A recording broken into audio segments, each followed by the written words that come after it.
Welcome to the NHL Wraparound podcast featuring Neil Smith, President General Manager of the 1994 Stanley Cup champion New York Rangers, and longtime ESPN NHL veteran Vic Morren. Together, they share no-nonsense opinions on news and issues around the National Hockey League. Whether you're a casual or diehard fan, each episode of NHL Wraparound will leave you more informed. Now, here's your hosts, Neil and Vic. Hey folks, and welcome to NHL Wraparound. Vic Morren along with Neil Smith, and we will be joined shortly by the president of the Los Angeles Kings, Luc Robitaille. But first, 3 things you need to pay attention to, brought to you by UBS Financial Services, Inc. And Neil, the flavor of the week in the mosh pit of mediocrity for the wild card in the East is now the Detroit Red Wings, now winners of 7 straight. They scored 4 goals in a 4-minute and 31-second span during the first 7:53 yesterday, and a rout to a 6-2 rout over Seattle. On the 29th of December, they had lost Todd McClellan's first game when he coached against the Maple Leafs. They've ripped off these 7 in a row. At that time, they were 8 points out of a playoff spot, 5 games under 500. They are now 2 over and just 2 points back of the wild card with a game in hand on Columbus. And how does their winning percentage seem as to get into the wild card? I don't, that's the thing that I go by, because the points really, to me, are meaningless. The point is that we're making here is that Detroit has won 7 straight. There was a time a while back when you couldn't even see them winning 7 more games this season.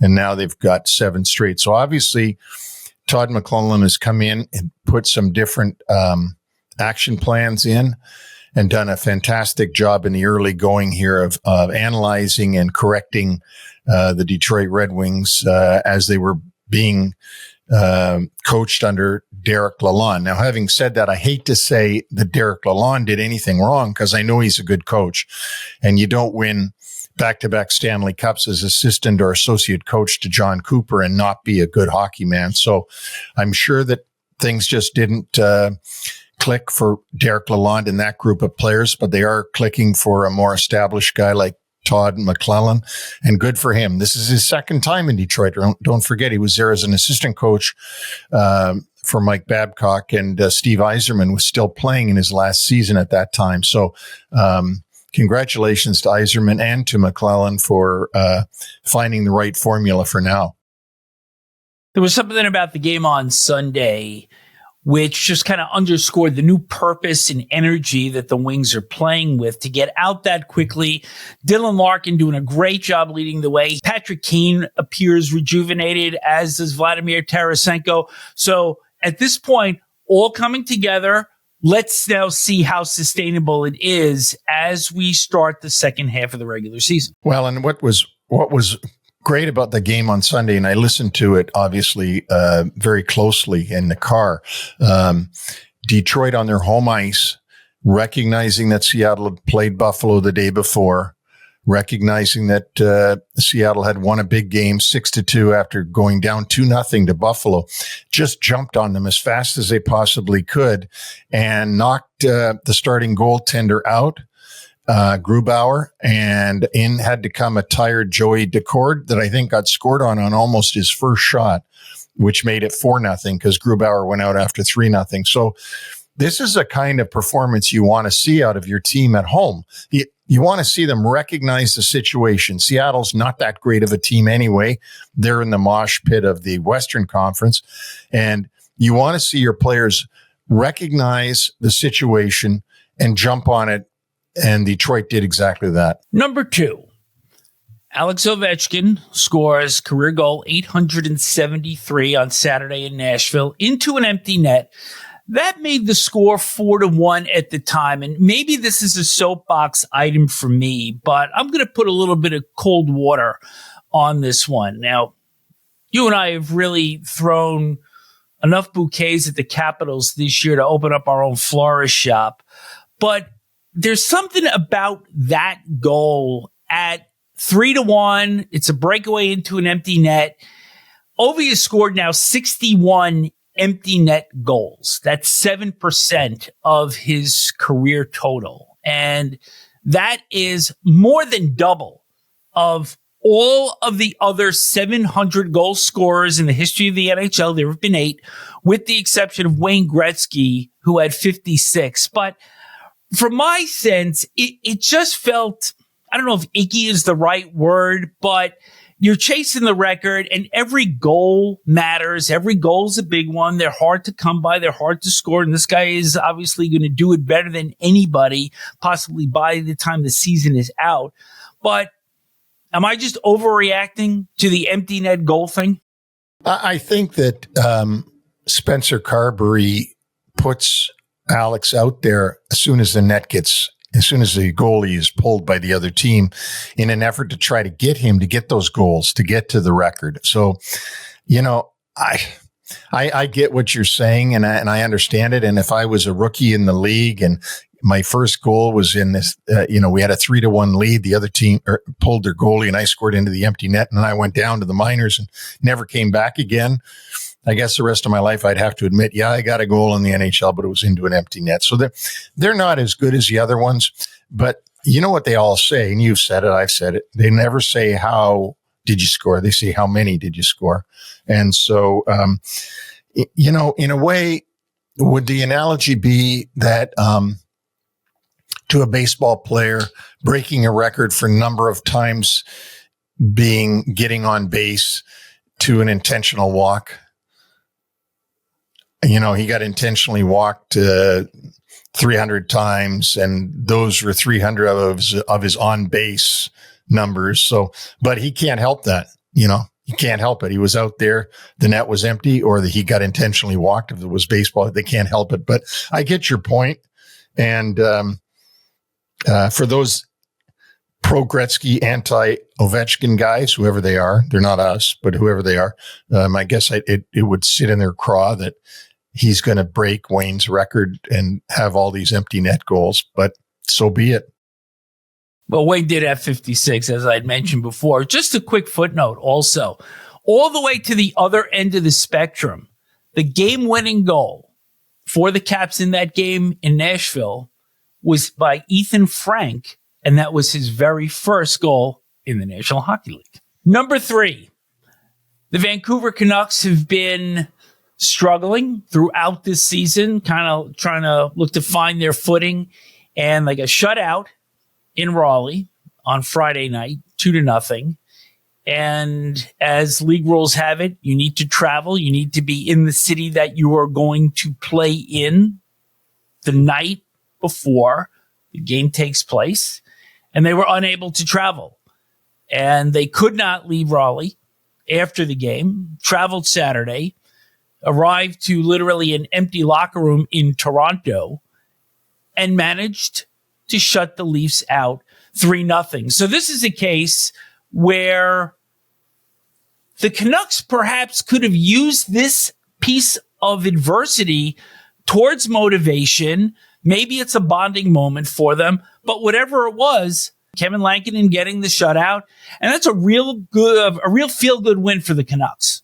You know what? Sometimes adversity like that and change situations can spark something. I remember our teams having to battle snowstorms and trying to get out of New York City during a snowstorm to play against the Nordiques. I forget how I don't think we bussed all the way to Quebec City, but it was one of those things where you wondered if you were even going to make it to the game. And so I'm sure that sometimes, especially the part that you emphasized that was good, was they got there to an empty locker room. And the reason it was an empty locker room was because the trainers and the equipment hadn't been able to get there yet. So normally, for those that don't know, the players walk in and everything is set up in the stalls. Their equipment's hanging there, their jerseys hanging there. All they got to do is get undressed and get their equipment on.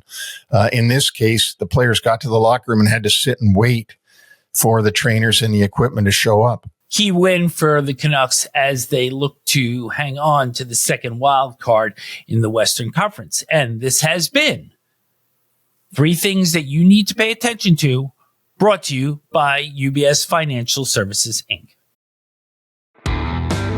an extreme pleasure to bring on the next guest, Luc Robitaille, who played for the New York Rangers for a couple of years while I was there at the helm, but is best known, of course, for his tremendous play with the Los Angeles Kings for many years, and then winning a Stanley Cup in Detroit with the Red Wings in 2002, and mostly known as being a wonderful guy and a great friend. And Luc, welcome to the show. Thank you. How are you guys? Just doing very great. well. It's great to see you. You know, one of the I haven't even told Vic this, but a personal funny story between me and Luc was I asked him if he would sign a picture for me, and I would have it sent directly from the people who made the photo right to him so that he could sign it and send it back to me. And when he got it, they had sent him the wrong photo. They sent him some other person that had nothing to do with us. And Luc texts me with a picture and says, "Is this a photo you want me to sign?" And it was a totally different person. Was that hilarious? I remember that. That was great. That was so much. I was ready to sign it. Just send it back to.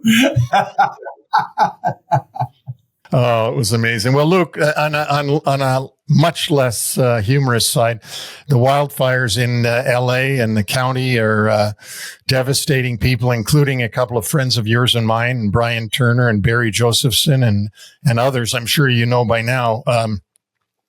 How's your organization? How are you and Stacia? How's your kids? How's everybody in LA?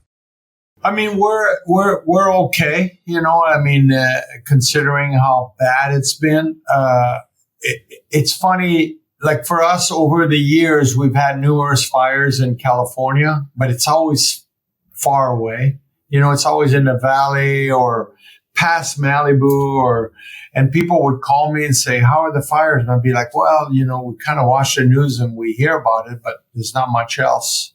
This time around, being in Pacific Palisades, it's literally was a couple blocks from where I live, where, you know, like they were evacuating people. So it's been kind of a different feeling for this past week where you got your bags packed and you're ready to go. So from that standpoint, it's an understanding the severity of how big that was. And like you said, there's a few friends that lost their home, but probably, you know, a couple dozen people I know that have lost their homes. And we got a few people at work that lost their parents lost their home in Altadena. So it's been rough. Like even this morning, I woke up and this is my first day back at work. And you look in the sky, that's the first thing you do. I'm like, oh, there's no smoke, nothing. So, and I turn the corner and I see all the military people blocking the streets, and there's like everything is blocked around. I'm like, oh man, this is still going on. So it's going to be a tough one for the next few years in LA for sure. And I'm sure you've got season ticket holders and other tons of Kings fans that have been impacted by it. Yeah. Echoes of Hope is one of your groups that's extending to those impacted, right? Yeah. Like we have this foundation, my wife and I, that we've been working with emancipated foster youth, over the years. But a lot of those kids, they like to get in the weed and work hard at it, and they already went and they're working those donation centers and so forth. So I think the way they look at it, we always go back because they know they speak inside the community. So they said, look, they told Stacia, my wife, the next few days, like everybody's going to jump on board. There's going to be donation center. People are going to come in by the thousands and give in and so forth. So they're like really focused on in 2-3 weeks from now or a month from now, how scary it's going to be, because a lot of those people, they're still not going to have homes and it's going to be years. So they want us to get ready and loaded up for in 2 weeks and then moving forward. So we're picking up stuff and everything, but we're going to keep everything and start helping people like in a few, everybody's getting toilet paper today or diapers and everything. But in 2-3 weeks from now, they're going to be running short again. And where are they going to go? So that's where kind of our pocket we're going to try to help and really be focused on. Well, that's wonderful. You guys, it's just you and Stacia have always been that way for doing charitable stuff. Getting into the hockey conversation a little bit. Luke, I've never talked to you about this, but I'm sure there's listeners that would love to know. You're president of the LA Kings. I know it's going to be a big thing to describe because I've done that role, but could you just describe what you do as president of an NHL team? Well, I mean, since I've been named president 2017-18, it's more like, overseeing everything. So I spent a lot of time, obviously, with Rob Blake, our GM, and all of our guys, Nelson Emerson, Glenn Murray, Mark Bergevin, the guys that are here, especially in the morning. And then during the day, I kind of oversee everything, whether it's ticket sale, promotion, marketing, sponsorship, and everything. And, we get to meet everyone about running a franchise. We oversee 7 hockey rinks over here. We oversee our AHL team. We oversee our owner, Mr. H, owns a team in Berlin. So we kind of oversee all of that. We kind of oversee everything and have communication with those people on a daily basis, knowingly that the most important thing is about the performance on the ice. You want to make sure you have a packed building. You want to make sure everything that goes on the packaging of your content and so forth is the right way. But at the end of the day, you got to win hockey games, and we never lose focus of that, number one. So it's kind of a packed day. It's fun. It gets. I always tell people I was a kid. I was 8 years old shooting a puck against the wall and trying to get better, not knowing that I was going to put in my 10,000 hours by the time I was 20. But then I'm like 58 and still working with the game I love. I think I'm very fortunate. You bring up the team and the most important thing is winning. And I thought of this when you agreed to come on, is that the identity that the Kings had during the Luc Robitaille years and the Wayne Gretzky years and the Bernie Nichols years and all those great players that have worn the crown. You were an offensive team. You were a team that could, beat teams 9-8. You could, you had these high talent guys, but you won the Stanley Cup in 12 and 14 with a defense first heavy team that Daryl Sutter was coaching. And now you've gone, I'm not saying that you ever lost that identity, but now you've still got that identity in 2024, 25. And I just find it so ironic that you're there running the team, and yet your time as a player was a very offensive time.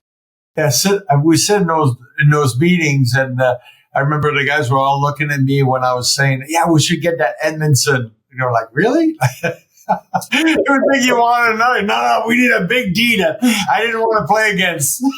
So when I look at him, I wouldn't want to play against this guy. Let's get this guy. But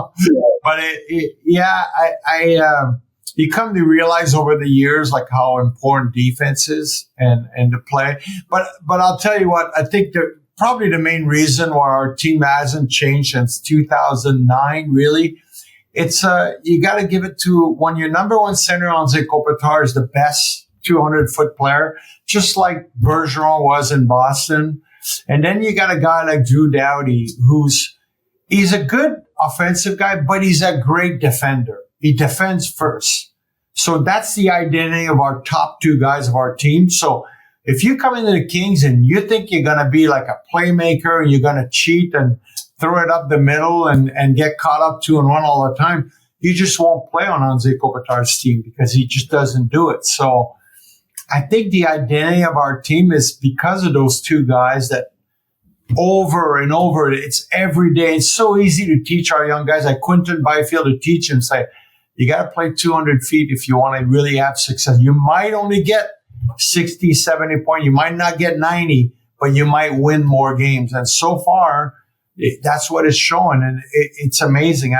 You got to give credit to those 2 guys, the Dustin Brown, the Jonathan Quick built the aura of this franchise. But those are the 2 guys that led us from the beginning on this way, the way we play.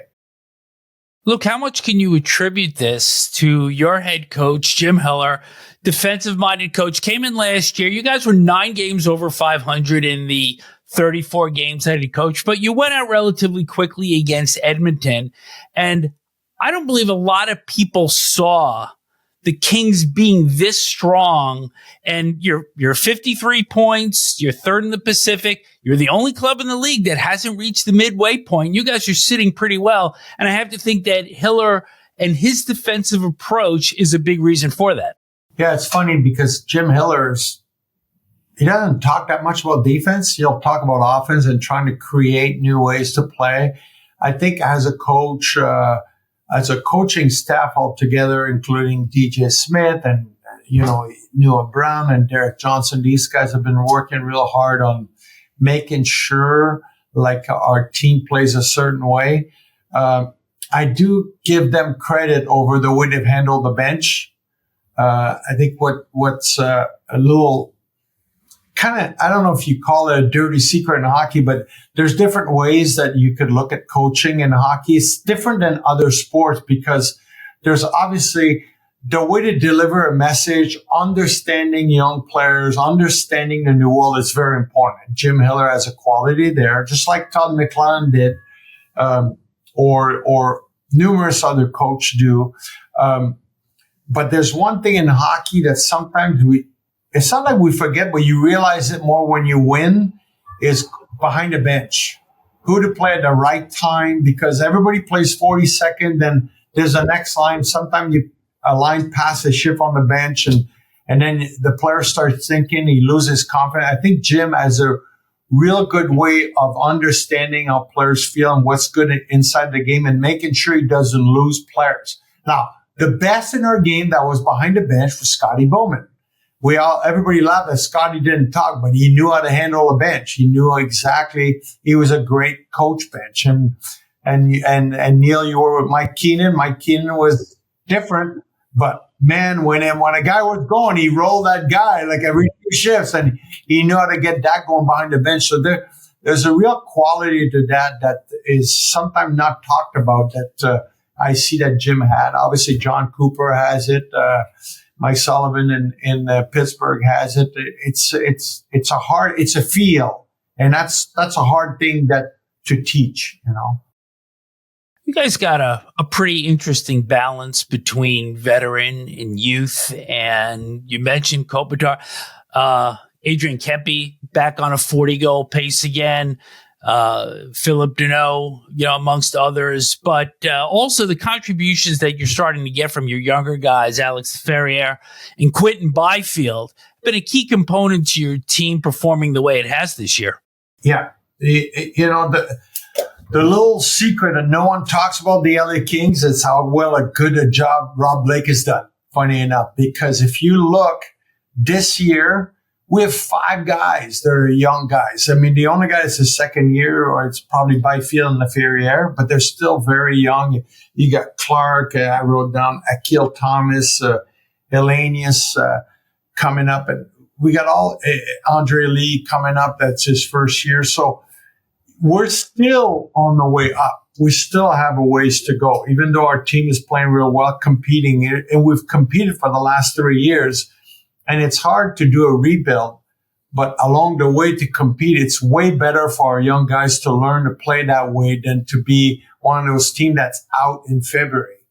And I give Blakey credit of being patient, and like Alex Turcotte this year. I haven't even mentioned him, how he's coming up. And it's a good blend of having some veterans and young guys, But this year, of all the last 3 years of our rebuild, is the year we have the most amount of young guys, which is truly amazing. Like, no one's talking about that, but that's what's going on with our franchise, which bodes real well for us for the future.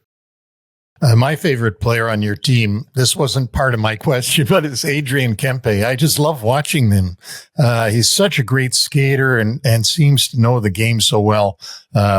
Yeah, he's a very special player because he can play every situation. He's on our PK and our power play. He's a very dangerous shooter. He make plays, but there's many nights this year we've used him on defense also. it's incredible. Like, that the trust he gets from our coaching staff. So he's in the last 3 years, he's elevating himself to a superstar level where he's a very special player. He's very important to us. Absolutely. You're right, Neil. He's a good player. He's fun to watch. He is. He's just a special player to watch. I can't not talk about the power play when I'm speaking to the best power play player in the history of the Kings. 37% of your goals you scored were on the power play, you personally, 37%.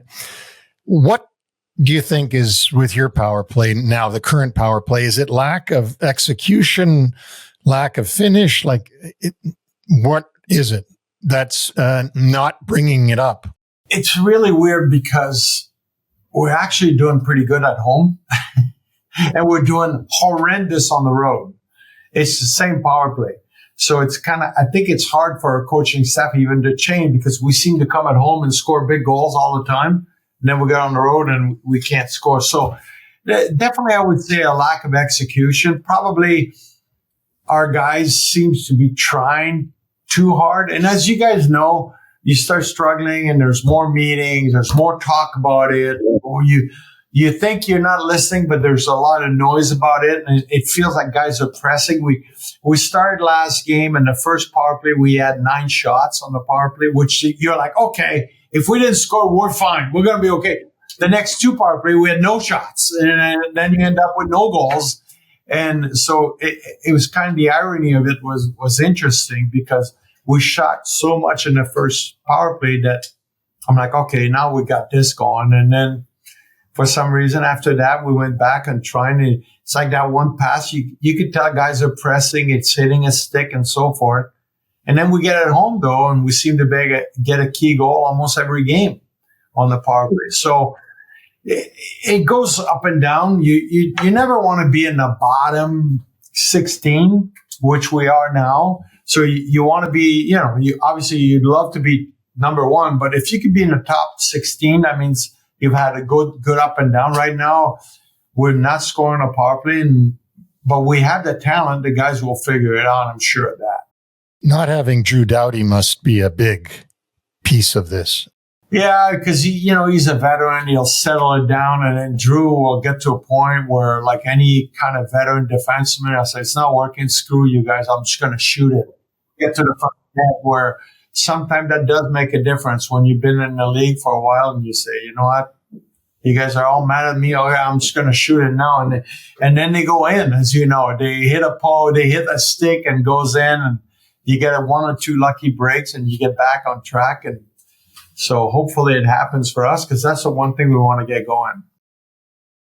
Look, I got a couple for you before we let you go. First, I want to just ask you about your goaltending. And Darcy Kuemper, David Reddick, between the pipes for you, have performed well. And, not the big name superstar goaltenders, but as we've seen in recent years, including with Kuemper in Colorado in 2022, as long as you're solid between the net, you're going to be okay. And it looks like you guys are okay there. Yeah, I think I go back to, I was talking to Kenny Holland when I was in Detroit back in the days, and I remember him saying, he said, he just didn't want the goalie to lose the game for him. Every once in a while the goalie can steal a game, but he goes, if your goalie every game in it doesn't lose the game for you, it does make a big difference. And I think we've gotten better than that this year. It seemed like early on, if Dave Riddick would have a bad game, then he would have 3 really good games. So his save percent was kind of awkward, but he's played some real big games for us.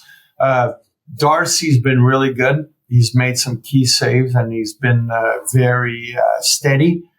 But you're right, goaltending.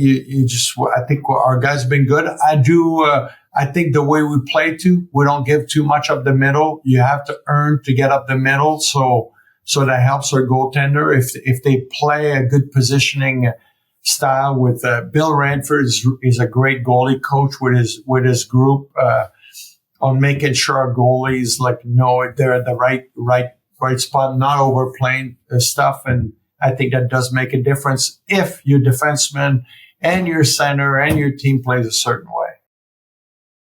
You've been in management since 2007. And Neil acquired you from Pittsburgh to play for the Rangers in 1995. So without ticking him off, was there anything that you were able to take from his management style that you're able to apply to your craft, which you started obviously a dozen years after you left? No, and what not to do? No, I always said to people, I was very fortunate I played for the Rangers and Detroit because those were two franchises that were doing everything they could to get rid of any excuses. So when you played for the Rangers, it was like, hey, the expectations here, it's not to make the playoffs, it's to win the cup. And that came from Neil, that came from the top. And every day we were treated really good, but you knew you had expectations. And I always felt fortunate I got to play for those two great franchises because they set the tone on how to build a team. It's got to start with that. On the other side, for me, like Neil will tell you, like I wasn't used to cutting ice time and I didn't really understand and communication. Sometimes I didn't really know how to handle it. And Neil went out of his way a couple of times to talk to me and really tell me. And I never forgot that because we're all human beings. Every one of us wants to be the best we could be. And every one of us wants the best of what we could do. And sometimes things just don't work out and it's just the way the situation is at the time.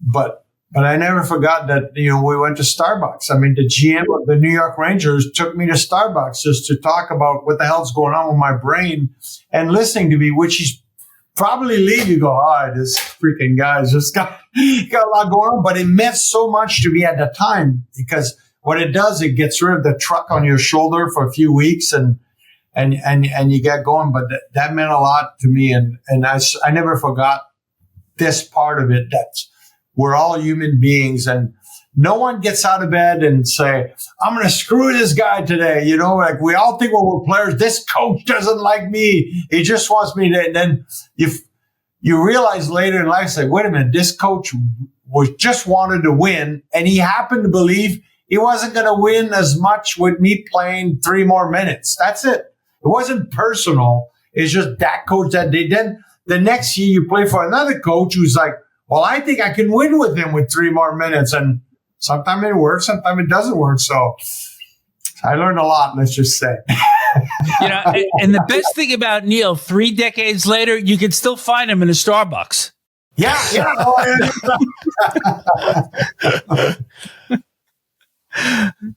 Luc, thanks so much for joining us today. We know that there's so much going on in the LA area, as we said at the top. And once again, for those that want to contribute, Luc and Stacia Robitaille's charity, echoesofhope.org. Donate if you can. Help the folks out in Los Angeles. And again, Luc, a pleasure having you join us on NHL Wraparound.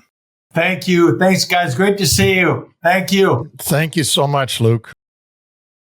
And we certainly hope that anybody that can make a donation to Luc and Stacia Robitaille's charity, echoesofhope.org, to help those in need suffering during the California wildfires will certainly do so. Quick reminder, our website is nhlwraparound.com. And on Tuesday, we'll be dropping the latest episode of New York Centric. We will be joined by Andrew Gross of Newsday. And our short shifts air on Wednesday and Friday. So for those keeping score at home, Neil, we're up to 4 records a week now. And the great thing about it is we never feud. And that is something that perhaps cannot be said for happenings that go around the NHL during the course of a season. And of course, the latest one was Brad Marchand and David Pastrnak, which kind of simmered a little bit this week, and both players quickly denied it. You've also had the thing going on earlier in the season with JT Miller and Elias Pettersson out in Vancouver. There have been situations where they've gotten out a little bit more into the public in terms of the actual incident. Alexander Georgiev and Tony DeAngelo in New York in 2021. And 3 years prior to that, Erik Karlsson and Mike Hoffman in Ottawa, and that involved the better halves of both players. But when these things come out, a lot of it often appears to be more media generated than anything else. Even if there's smoke, perhaps there's fire.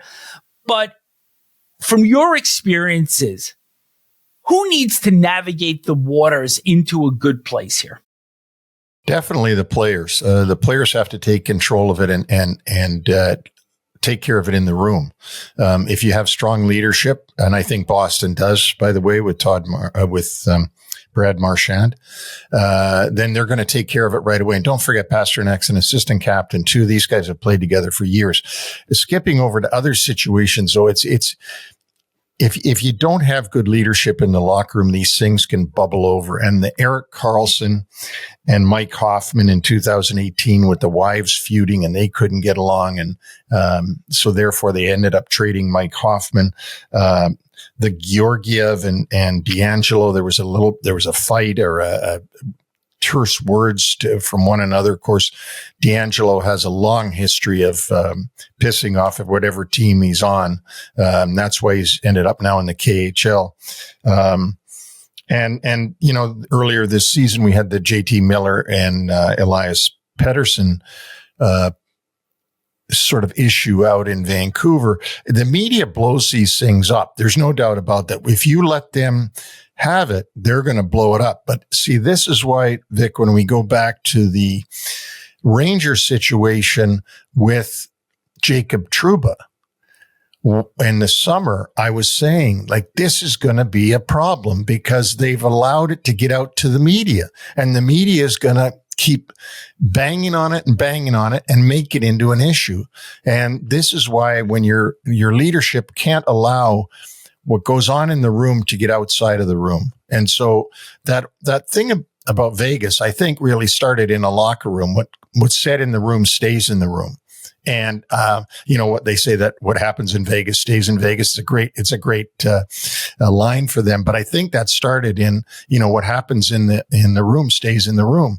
And that's what it has to be. And they have to work it out if they want to have a successful team. Otherwise they can't be successful. Here's a little bit different example of a room coming together quietly, had a team meeting, and are now benefiting from that meeting. And I'm talking about the Ottawa Senators. They came off that monstrous road trip, 4-1.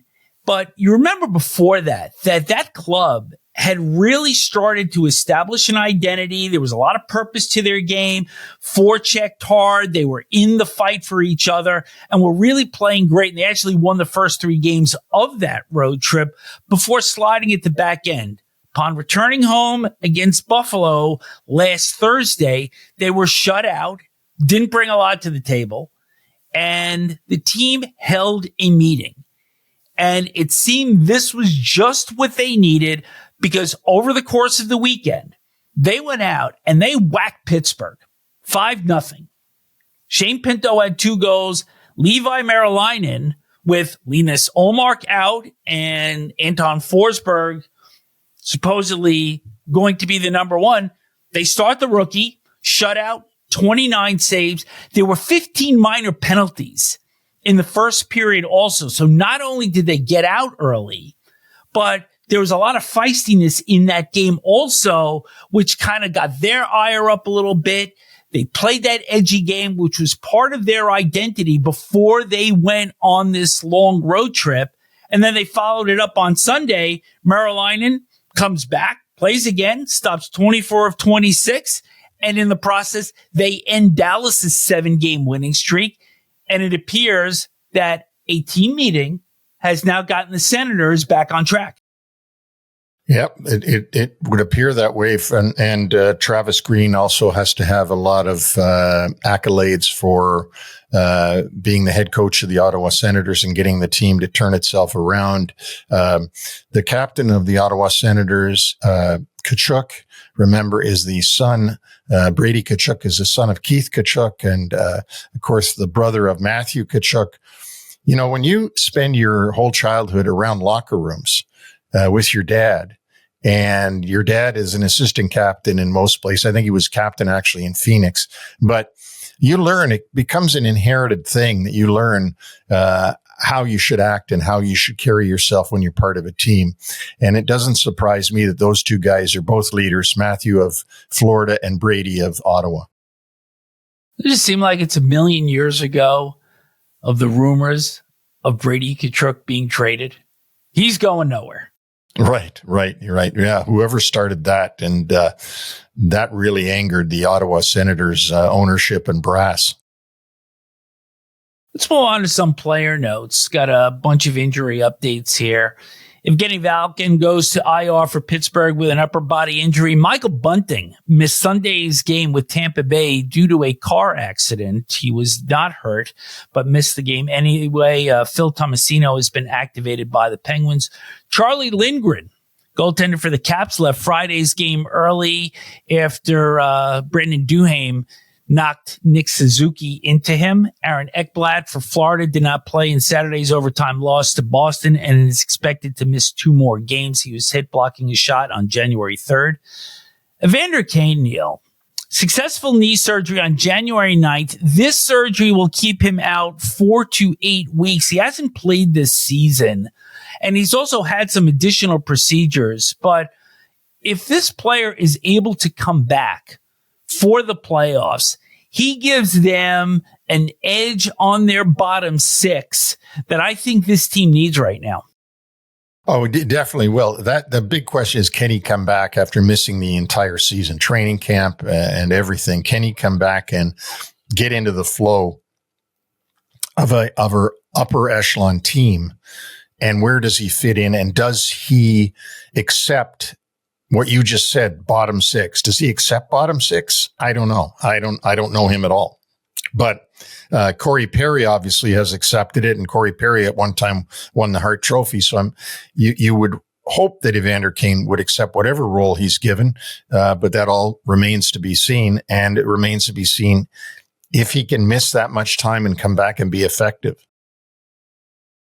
A couple other notes. Dylan Guenther of Utah, lower body injury. He is now listed as out indefinitely. Josh Doan called up from Tucson. Connor Zary out indefinitely. He was the victim of a knee-on-knee hit from Drew Hellison of Nashville on January 4th. Fortunately for him, no surgery required, just rest. Ivan Barbashev, forward for Vegas, returned on Saturday against the Rangers after missing 10 games with an upper body injury. Jack Eichel missed Sunday's game. That was a win for Vegas over Minnesota with an illness. And Scott Wedgwood for the Colorado Avalanche, activated from IR. Trent Miner is returned to the minors. So, Saturday, Cutter Gauthier with his much anticipated first game in Philadelphia. Remember, he forced the trade after saying he would not play for the Flyers. And in that game, Jamie Drysdale, the player that he was traded for, had a goal and an assist in a 6-0 Philadelphia win.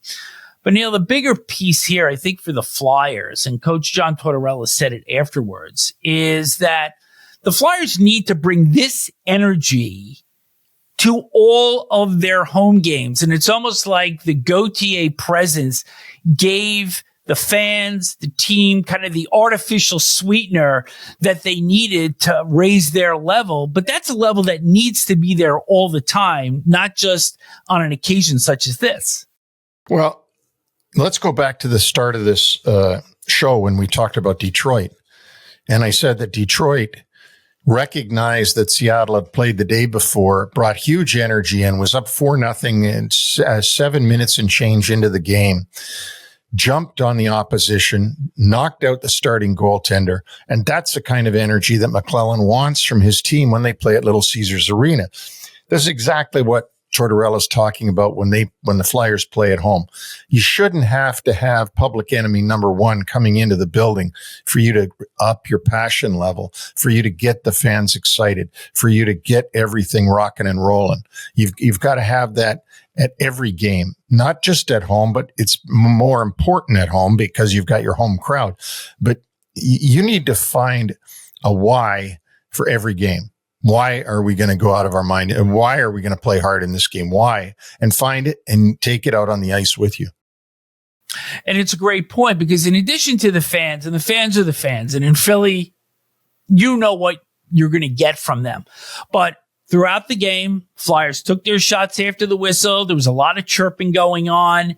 And to your point, you've got to find that in every opponent that you're playing against. But for Gauthier's part, he took it. And then Sunday in Carolina, scores 2 goals, power moves, going to the outside on the left side. He scores a short side goal on Pyotr Kochetkov, and then the overtime winner. So there's a little bit of credit that has to go to Gauthier in this. And of course, it also came on a night that the Hurricanes retired Eric Stahl's number 12. Yeah, and that was too bad because that was such an exciting game, and the way that Carolina was able to tie it up very, very late in the game, nothing would go in for them. I mean, they badly outshot Anaheim and just couldn't get a puck past Dostal, and so it was a really exciting game. And then great for the Ducks that Gauthier was able to get that overtime winner and win in Carolina. I can't imagine that Anaheim. Or the current version of Anaheim, meaning in the last 5 years, has won too many games in Raleigh because Carolina's been up near the top and Anaheim's been down near the bottom for the last few years. But great win for the Ducks, and sort of sad for Eric Stahl and Jordan Stahl and Mark Stahl and everybody else that they couldn't get a win on that night. But still, it just goes to show, any given night, you can count on nothing in the NHL. This is the human side of the story. Earlier in the show, we had Kings President Luc Robitaille on, and the Kings will be playing in Edmonton on Monday evening as they continue their push in the Pacific Division. Neil, of the top 13 goal scorers in NHL history, and we cut off at 13 because Luc was 13th and is 13th all time with 668 goals. You had a hand in a half dozen of them on your teams over the course of the career. And of course, one of them being Luc Robitaille. Yeah. And what a special guy.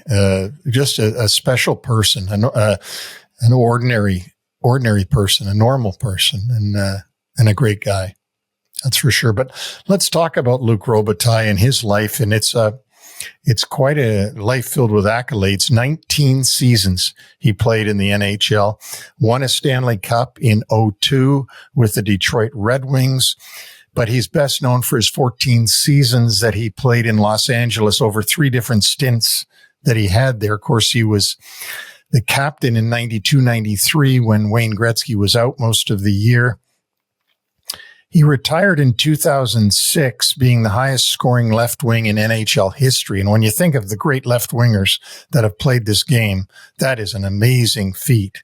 In 2017, the NHL put together the 100 greatest players ever to play in the NHL, and he made that list, which is an incredible accolade. This all from a guy who was drafted in the 9th round of the 1984 entry draft from the Hull Olympics. In fact, the irony is that Tom Glavine, who was drafted and ended up having a fabulous baseball career, the Los Angeles Kings drafted him in the 4th round. And in the same draft, 100 picks before they drafted Luc. But that can happen, obviously.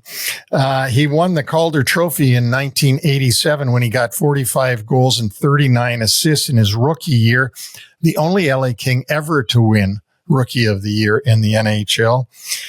He went to the finals in 92-93 as a player with the Kings. They played Montreal winning the Cup in 5 games. In the summer of 94, Luc was traded to the Pittsburgh Penguins, and in 95 traded to the New York Rangers, and then in 97 traded by the New York Rangers and myself back to the LA Kings for Kevin Stevens. On January 17th of 1999, he got his 500th goal as a LA King. In 2001, Dave Taylor, the general manager and close friend of Luc's, didn't offer him a good contract, so he went and signed with the Detroit Red Wings for 2 years. And wouldn't you know, in the first year, they win the Stanley Cup, as I mentioned earlier. The second year was an unpleasant year because of the way it ended. They got knocked out by the Mighty Ducks of Anaheim, and that was a real upset. In that summer, he went back to the Kings and stayed there from 2003 to 2006. In 2004, in his second year there, he scored his 650th goal and played in his 1,000th game. In March of 2006, he got his final goal of his career on a pass from Jeremy Roenick, and he beat Curtis Joseph of the Phoenix Coyotes. And then in in April 15th, played his final home game, of which the crowd serenaded him all night long. And then on the 17th of April of 2006, played his final NHL game, which was a 4-0 win in San Jose. On the 20th of January of 2007, he had his number 20 retired. And in November of 2009, he was put into the Hockey Hall of Fame. And in March of 2017, as he mentioned, he was named president of the LA Kings. So that is the human side of Luc Robitaille. It's quite a human side filled with accolades. You can't even find 9 rounds in the draft now. No, there's 7. That's it. Tremendous conversation with Luc today, and we send a special thanks for him for appearing on the show. Thanks to UBS Financial Services, Inc., NHL Wraparound, and UBS Financial Services, Inc. are not affiliated. UBS is a sponsor of 3 things you need to pay attention to. No other affiliation, relationship, or endorsement is made, suggested, intended, or should be implied or inferred between UBS and VNS Productions, LLC, or any of the individuals or businesses and or their respective products and services appearing in this program. We send thanks to our listeners. Send questions or comments to nhlwraparound@gmail.com. All of our podcasts are on all platforms, including Apple Podcasts, Amazon, iHeartRadio, Spotify, YouTube. So subscribe, like us, and also check out some of our shorter clips on X at NHL Wraparound. Neil, before we sign off, anything else? Just please hit subscribe, push subscribe.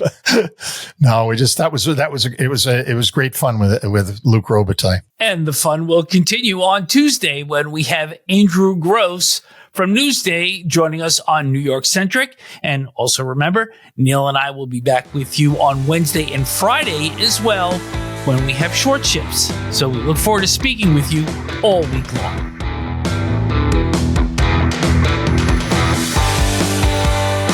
Thanks for joining us on the NHL Wraparound podcast. Don't forget to subscribe to stay up to date on all the NHL action.